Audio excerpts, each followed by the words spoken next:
حج اور عمرہ ایسا عمل ہے، رسول اللہ صلی اللہ علیہ وسلم نے فرمایا، عبداللہ بن جابر بن عبداللہ رضی اللہ عنہ حدیث کے راوی ہیں، فرمایا ادیم الحج والعمرہ فإنہما ینفیان الفقر، فرمایا حج اور عمرہ پے در پے کیا کرو، بار بار کیا کرو، کیونکہ یہ دونوں فقر کو ختم کر دیتے ہیں، ایسے مٹاتے ہیں فقر کو کما ینفی الکیر خبث الحدید، جس طرح بھٹی جو ہوتی ہے نا، بھٹی وہ لوہے کی میل کچیل کو دور کر دیتی ہے نا، اس طرح وہ جو ہے نا حج اور عمرہ انسان سے اس کی میل کچیل، اس کے گناہوں کو دور کر دیتی ہے۔ صحیح مسلم کی حدیث ہے۔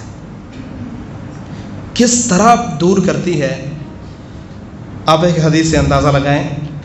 رسول اللہ صلی اللہ علیہ وسلم نے فرمایا، ابو ہریرہ رضی اللہ عنہ حدیث کے راوی ہیں، صحیح مسلم کی حدیث ہے، فرمایا من حج للہ فلم یرفث ولم یفسق، جو اللہ کے لیے حج کرتا ہے، اپنی بلے بلے کروانا مقصد نہیں ہے کہ میں ہر سال عمرے پہ جاتا ہوں، ہر سال حج پہ جاتا ہوں، حاجی صاحب ہوں میں، اللہ کے لیے، اللہ کو راضی کرنے کے لیے ہر سال عمرے پہ اللہ کے لیے حج کرتا ہے، ہر سال نہیں، اللہ کے لیے حج کرتا ہے، اور حج بھی ایسا کرتا ہے لم یرفث ولم یفسق، نہ اس میں بےہودہ باتیں کرتا ہے اور نہ اللہ کی نافرمانی کرتا ہے۔